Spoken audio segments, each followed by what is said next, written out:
12 ज्योतिर्लिंगों की पौराणिक कथाएं भगवान शिव के 12 ज्योतिर्लिंग देश के अलग अलग भागों में स्थित हैं। इन्हें 12 ज्योतिर्लिंग के नाम से जाना जाता है। इन ज्योतिर्लिंग के दर्शन, पूजन, आराधना से भक्तों के जन्म जन्मांतर के सारे पाप समाप्त हो जाते हैं। वे भगवान शिव जी की कृपा के पात्र बनते हैं। ऐसे कल्याणकारी ज्योतिर्लिंगों की कथा आज हम आपको बताएंगे। श्री सोमनाथ मंदिर गुजरात प्रांत के काठियावाड़ क्षेत्र में समुद्र के किनारे सोमनाथ मंदिर विश्व प्रसिद्ध है। यह ज्योतिर्लिंग पहले प्रभास क्षेत्र के नाम से जाना जाता था। यहीं भगवान श्री कृष्ण ने जरा नामक व्याध के बाण को निमित्त बनाकर अपनी लीला का अंत किया था। इस ज्योतिर्लिंग की कथा का पुराणों में भी वर्णन है। दक्ष प्रजापति की 27 कन्याएं थीं। उन सभी का विवाह चंद्रदेव के साथ हुआ था, किंतु चंद्रमा का समस्त अनुराग व प्रेम उनमें से केवल रोहिणी के प्रति ही रहता था। उनके इस कृत्य से दक्ष प्रजापति की अन्य कन्याएं बहुत अप्रसन्न रहती थीं। उन्होंने अपनी यह व्यथा कथा अपने पिता को सुनाई। दक्ष प्रजापति ने इसके लिए चंद्रदेव को अनेक प्रकार से समझाया, किंतु रोहिणी के वशीभूत उनके हृदय पर इसका कोई प्रभाव नहीं पड़ा। दक्ष ने क्रुद्ध होकर उन्हें क्षयग्रस्त हो जाने का शाप दे दिया। इस शाप के कारण चंद्रदेव तत्काल क्षयग्रस्त हो गए। उनके क्षयग्रस्त होते ही पृथ्वी पर सुधा शीतलता वर्षण का उनका सारा कार्य रुक गया। चारों ओर त्राही त्राही मच गई। चंद्रमा भी बहुत दुखी और चिंतित रहने लगे थे। उनकी प्रार्थना सुनकर इंद्रादि देवता तथा वशिष्ठ आदि अर्षिगण उनके उद्धार के लिए पितामह ब्रह्मा जी के पास गए। सारी बातों को सुनकर ब्रह्मा जी ने कहा, चंद्रमा, अपने शाप विमोचन के लिए अन्य देवों के साथ पवित्र प्रभास क्षेत्र में जाकर मृत्युंजय भगवान शिव की आराधना करो। उनकी कृपा से अवश्य ही इनका शाप नष्ट हो जाएगा और ये रोगमुक्त हो जाएंगे। ब्रह्मा जी के कहे अनुसार चंद्रदेव ने मृत्युंजय भगवान की आराधना का सारा कार्य पूरा किया। उन्होंने घोर तपस्या करते हुए 10 करोड़ बार मृत्युंजय मंत्र का जप किया। इससे प्रसन्न होकर मृत्युंजय भगवान शिव ने उन्हें अमृतत्व का वर प्रदान किया। उन्होंने कहा, चंद्रदेव, तुम शोक न करो। मेरे वरदान से तुम्हारा शाप मोचन तो होगा ही, साथ ही साथ प्रजापति दक्ष के वचनों की रक्षा भी हो जाएगी। कृष्ण पक्ष में प्रतिदिन तुम्हारी एक एक कला क्षीण होगी, किंतु शुक्ल पक्ष में उसी क्रम से तुम्हारी एक एक कला बढ़ जाया करेगी। इस प्रकार प्रत्येक पूर्णिमा को तुम्हें पूर्ण चंद्रत्व प्राप्त होता रहेगा। चंद्रमा को मिलने वाले इस वरदान से सारे लोकों के प्राणी प्रसन्न हो उठे। सुधाकर चंद्रदेव पुनः 10 दिशाओं में सुधा वर्षण का कार्य पूर्ववत करने लगे। शाप मुक्त होकर चंद्रदेव ने अन्य देवताओं के साथ मिलकर मृत्युंजय भगवान से प्रार्थना की कि आप माता पार्वती जी के साथ सदा के लिए प्राणों के उद्धारार्थ यहाँ निवास करें। भगवान शिव उनकी इस प्रार्थना को स्वीकार करके ज्योतिर्लिंग के रूप में माता पार्वती जी के साथ तभी से यहाँ रहने लगे। पावन प्रभास क्षेत्र में स्थित इस सोमनाथ ज्योतिर्लिंग की महिमा महाभारत, श्रीमद् भागवत तथा स्कंद पुराण आदि में विस्तार से बताई गई है। चंद्रमा का एक नाम सोम भी है। उन्होंने भगवान शिव को ही अपना नाथ स्वामी मानकर यहाँ तपस्या की थी, इसलिए इस ज्योतिर्लिंग को सोमनाथ कहा जाता है। श्री मल्लिकार्जुन आंध्र प्रदेश में कृष्णा नदी के तट पर दक्षिण का कैलाश कहे जाने वाले श्री शैल पर्वत पर श्री मल्लिकार्जुन ज्योतिर्लिंग स्थित है। महाभारत, शिव पुराण तथा पद्म पुराण आदि धर्म ग्रंथों में इसकी महिमा और महत्ता का विस्तार से वर्णन किया गया है। पुराणों में इस ज्योतिर्लिंग की कथा कुछ इस प्रकार है। एक समय की बात है, भगवान शंकर जी के दोनों पुत्र श्री गणेश और श्री कार्तिकेय स्वामी विवाह के लिए परस्पर झगड़ने लगे। प्रत्येक का आग्रह था कि पहले मेरा विवाह किया जाए।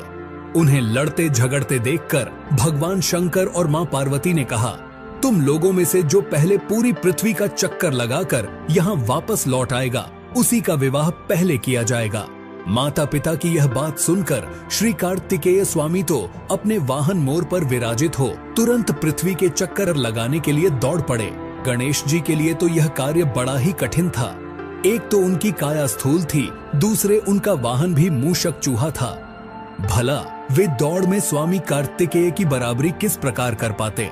लेकिन उनकी काया जितनी स्थूल थी, बुद्धि उसी के अनुपात में सूक्ष्म और तीक्ष्ण थी। उन्होंने पृथ्वी की परिक्रमा का एक सुगम उपाय खोज निकाला। सामने बैठे माता पिता का पूजन करने के पश्चात उनकी 7 बार परिक्रमा करके उन्होंने पृथ्वी के चक्कर न लगाकर माता पिता के चक्कर लगाकर कार्य पूरा कर लिया। उनका यह कार्य शास्त्रानुमोदित था।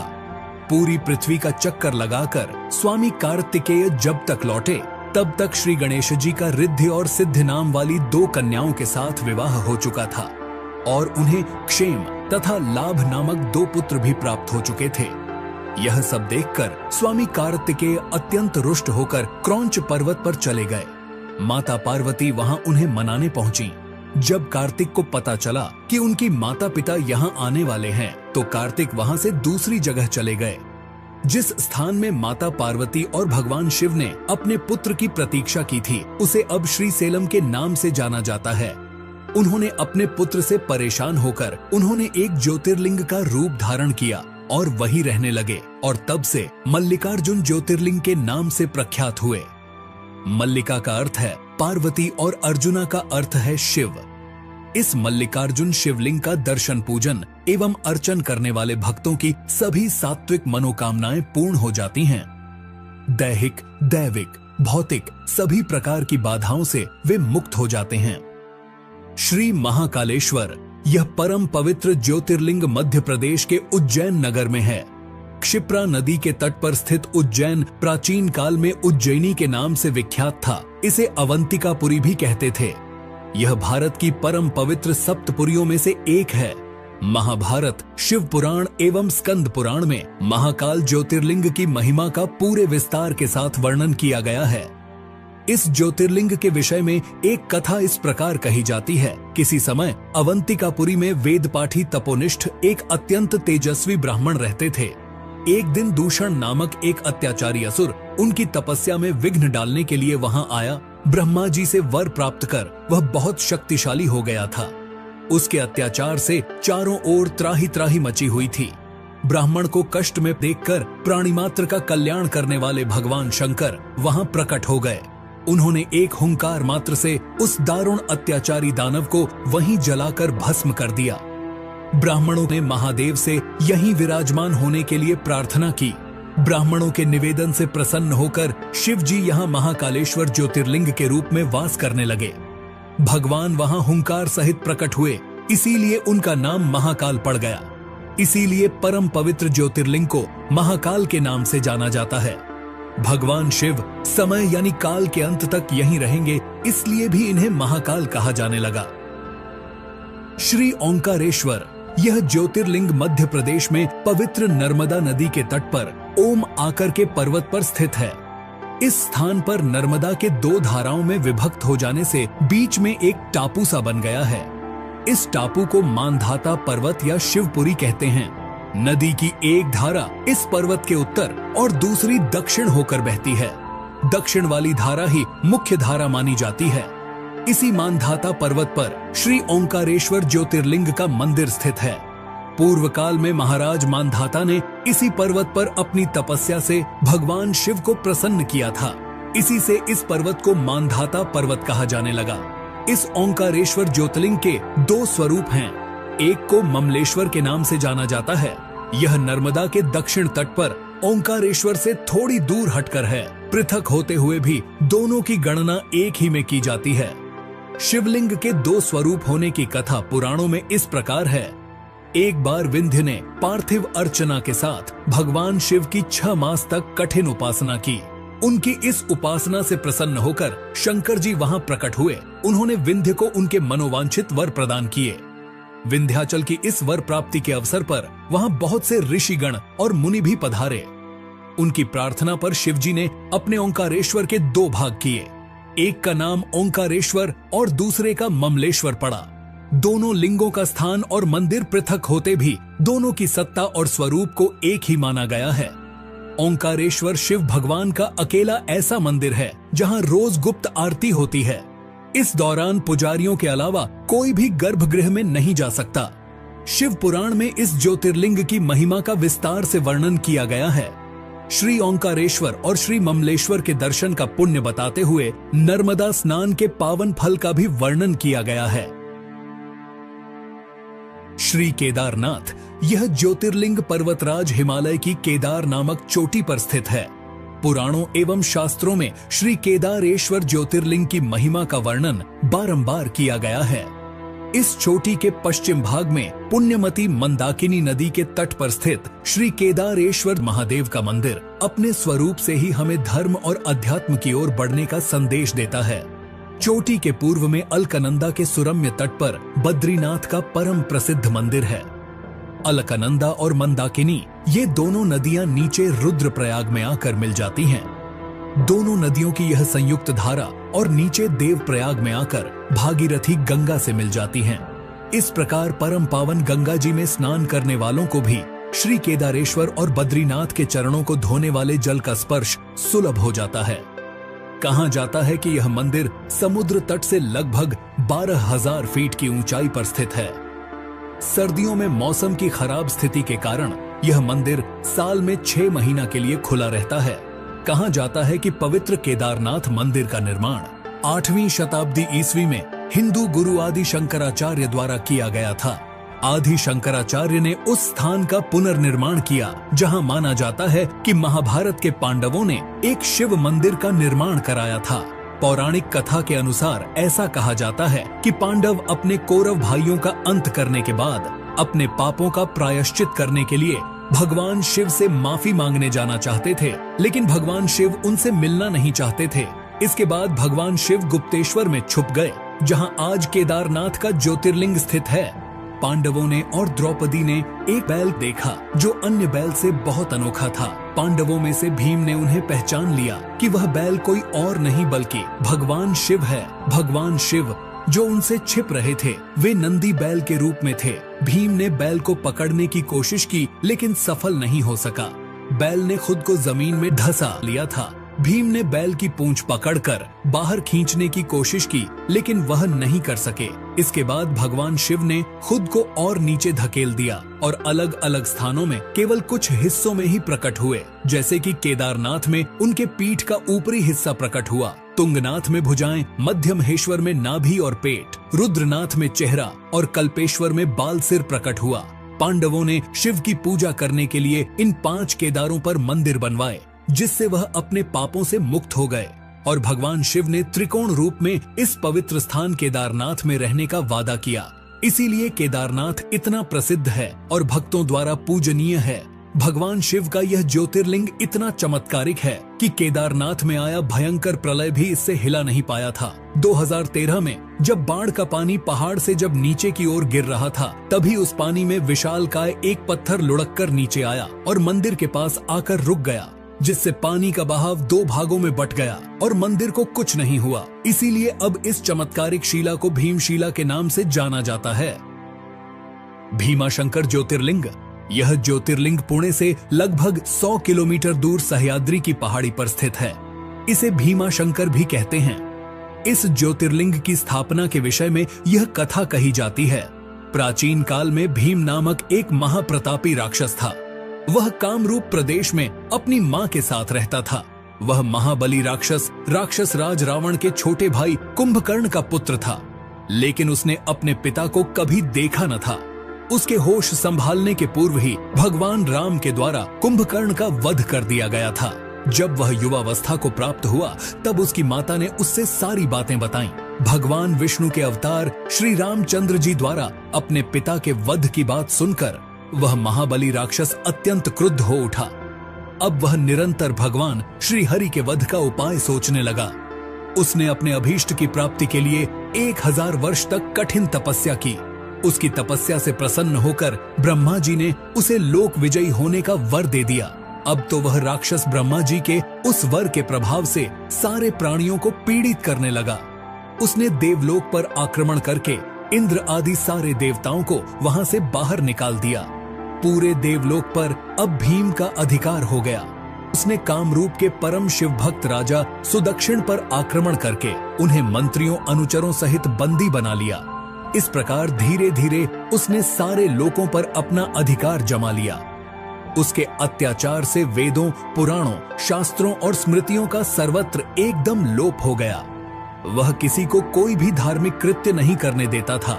इस प्रकार यज्ञ, दान, तप आदि के सारे काम एकदम रुक गए। भीम के अत्याचार की भीषणता से घबराकर ऋषि मुनि और देवगण भगवान शिव की शरण में गए और उनसे अपना तथा अन्य सारे प्राणियों का दुख कहा।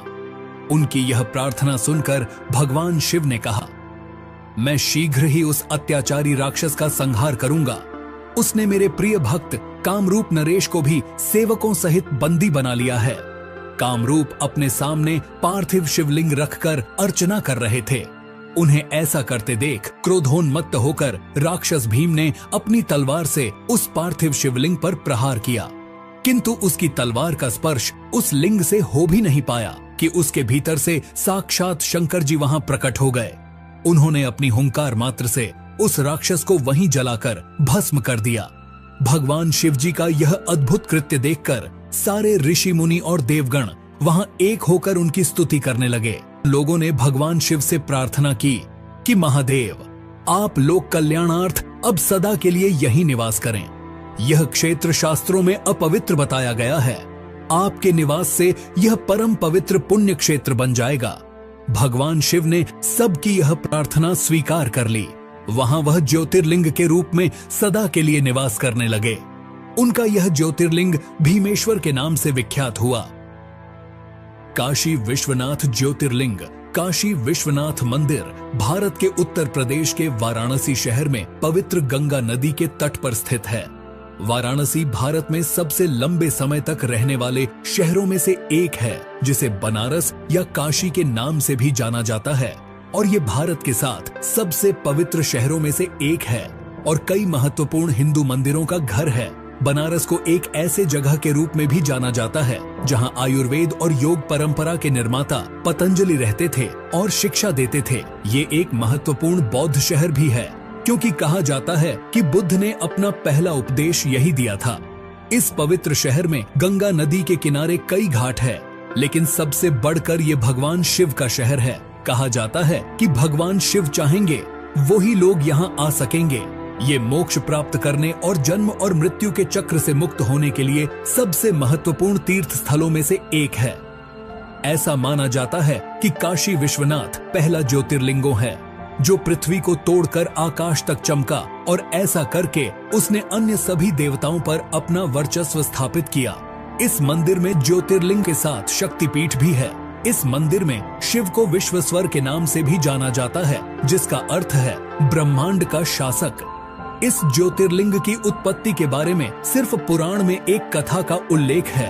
एक बार सृष्टि के रचयिता ब्रह्मा और सृष्टि के पालनकर्ता भगवान विष्णु के बीच अपने सर्वोच्चता को लेकर बहस हुई। उनकी परीक्षा लेने के लिए शिव ने प्रकाश की एक विशाल अंतहीन स्तंभ ज्योतिर्लिंग के रूप में प्रकट हुए, ये निर्धारित करने के लिए कि कौन अधिक शक्तिशाली है। भगवान विष्णु ने बराह का रूप लिया और नीचे की ओर जाने की कोशिश की, जबकि ब्रह्मा ने स्तंभ के शीर्ष तक उड़ने के लिए रूप लिया।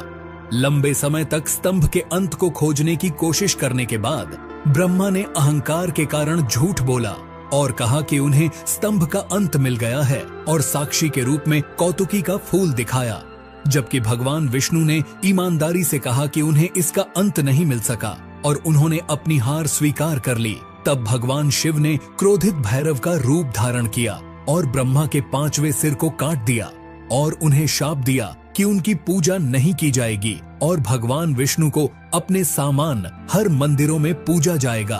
कहते हैं कि पृथ्वी के जिस स्थान पर यह स्तंभ गिरा था वह जगह आगे जाकर काशी विश्वनाथ कहलाया। त्र्यंबकेश्वर ज्योतिर्लिंग, त्र्यंबकेश्वर ज्योतिर्लिंग जो ब्रह्मगिरी नामक एक पर्वत पर स्थित है, ये वही जगह है जहां से गोदावरी नदी शुरू होती है। इस ज्योतिर्लिंगों की सबसे बड़ी खासियत है यहाँ पर मौजूद 3 छोटे छोटे लिंग, जिन्हें ब्रह्मा, विष्णु और शिवजी का प्रतीक माना जाता है।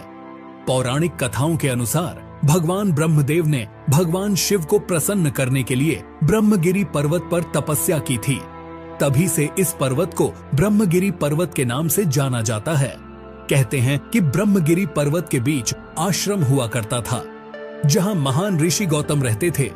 एक बार वहां भारी सूखे और अकाल के कारण वहां से सभी मनुष्यों के साथ साथ सभी जीव जंतु भी भागने लगे।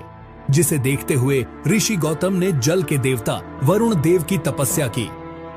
उनकी तपस्या से प्रसन्न होकर वरुण देव ने उन्हें एक ऐसा कुंड भेंट किया जिसमें कभी न खत्म होने वाला जल था। गौतम ऋषि ने उस पानी का उपयोग सभी प्राणियों की मदद करने के लिए किया। ऋषि गौतम को लोगों का अधिक प्यार और स्नेह मिला, इसलिए ऋषि गौतम को अधिक पुण्य प्राप्त हुआ। लेकिन जल्द ही आश्रम के दूसरे ऋषियों को इस बात से जलन होने लगी और उन्होंने गौतम ऋषि को नीचा दिखाने के लिए भगवान गणेश की तपस्या की। जैसे ही भगवान गणेश जी प्रकट हुए तो सभी ऋषियों ने उनसे गौतम ऋषि को नीचा दिखाने का आग्रह किया। इस पर गणेश जी ने उन्हें समझाने की कोशिश की, परंतु जब सारे ऋषि नहीं माने तो गणेश जी ने मजबूरन एक कमजोर गाय का रूप धारण किया और ऋषि के आश्रम में पहुंचे। गाय की ऐसी हालत देखकर ऋषि गौतम ने गाय को कुछ चारा प्रदान किया, लेकिन जैसे ही गाय ने चारे को खाया तुरंत उसकी मृत्यु हो गई। जिसके बाद सभी ऋषि वहां आ पहुंचे और उन्होंने गोहत्या का पाप ऋषि गौतम पर लगा दिया। गौतम ऋषि ने गोहत्या के पाप को दूर करने के लिए भगवान शिव को प्रसन्न करने के लिए इसी पहाड़ी पर तपस्या की थी। भगवान शिव प्रसन्न हुए और गौतम ऋषि से पूछा कि वे क्या चाहते हैं। गौतम ऋषि गाय के हत्या के पाप को दूर करने के लिए माता गंगा के जल में स्नान करना चाहते थे। भगवान शिव ने गौतम ऋषि की इच्छा स्वीकार कर ली और गंगा माता का जल ब्रह्मगिरी पर्वत पर भेज दिया। लेकिन गंगा नदी वहां से बार बार गायब हो जाती थी, क्योंकि गंगा माता वहां अकेले नहीं जाना चाहती थी। इसलिए गंगा माता ने आगे भगवान शिव से त्र्यंबकेश्वर में उनके साथ रहने के लिए प्रार्थना की और भगवान शिव ने गंगा माता के अनुरोध को स्वीकार कर लिया और ज्योतिर्लिंग त्र्यंबकेश्वर के रूप में भूमि से उत्पन्न हुए, जिसे आज त्र्यंबकेश्वर ज्योतिर्लिंग के रूप में जाना जाता है। वैद्यनाथ ज्योतिर्लिंग। वैद्यनाथ ज्योतिर्लिंग झारखंड राज्य के देवघर में स्थित है। ज्योतिर्लिंग को सिद्धपीठ भी कहा गया है, जहां पर भक्तों की मुराद जल्दी पूरी होती है।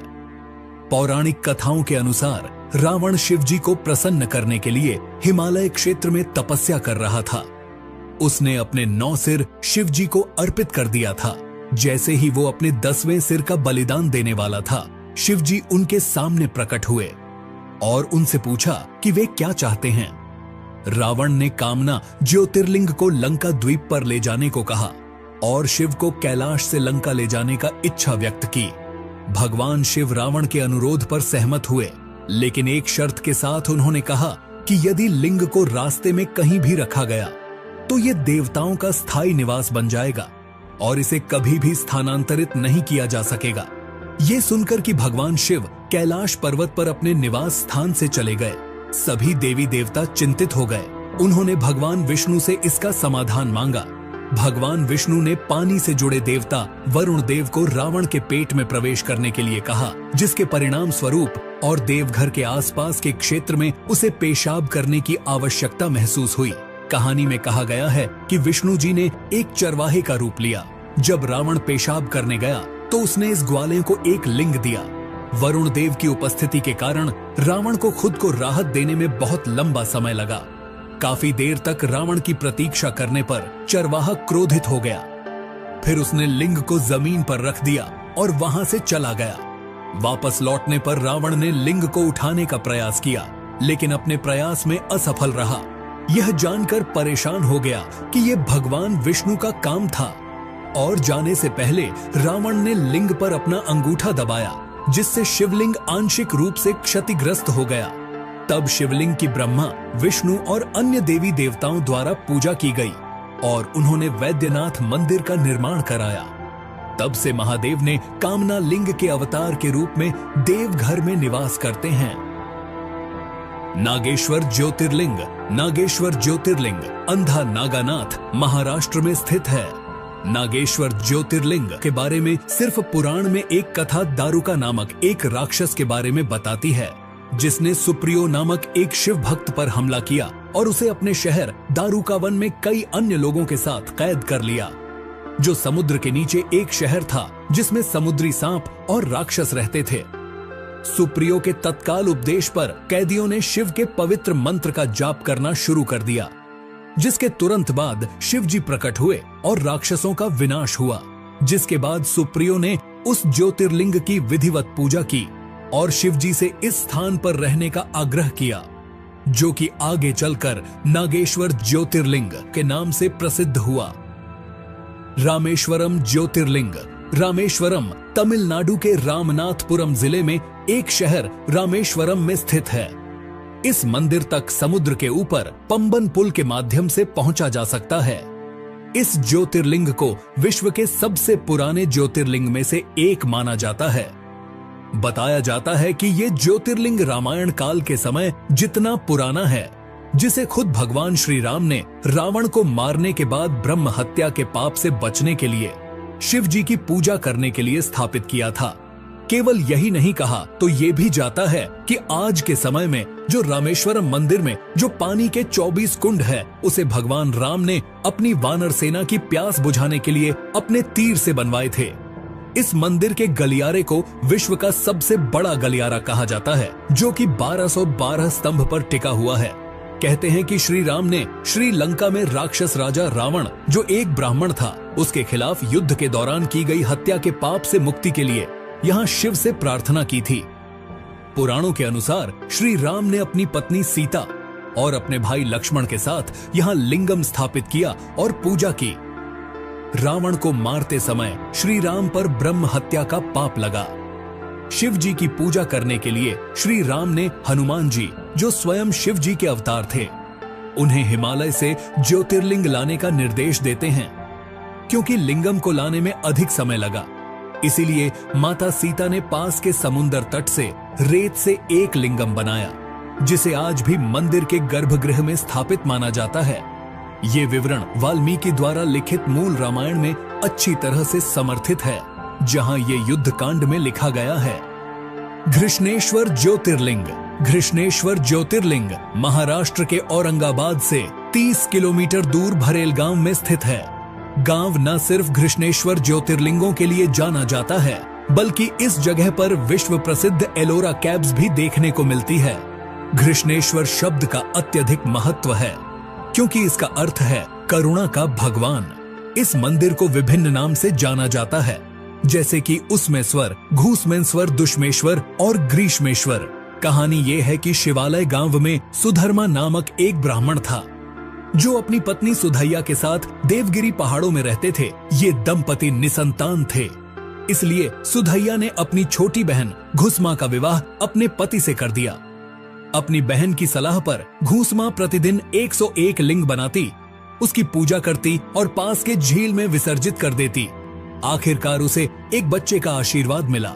समय के साथ सुदैया अपनी बहन से ईर्ष्या होने लगी और उसने घुसमा के पुत्र की हत्या कर दी और उसे उसी झील में फेंक दिया जहां उसकी बहन लिंग को विसर्जित करने जाती थी। हालांकि घुसमा की बहन ने उसे बताया कि उसके बेटे की हत्या में सुदैया का हाथ था।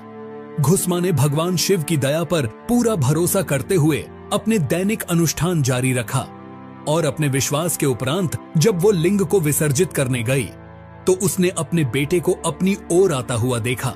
भगवान शिव उनके सामने प्रकट हुए और उसे उसकी बहन के घृणित कार्यों के बारे में बताया। घुसमा ने भगवान शिव से अपनी बहन को क्षमा करने का अनुरोध किया। प्रसन्न होकर भगवान शिव ने उन्हें वरदान दिया। घुसमा ने भगवान शिव से यही रुकने का आग्रह किया। यही कारण है कि भगवान शिव यहाँ स्वयं ज्योतिर्लिंग के रूप में प्रकट हुए।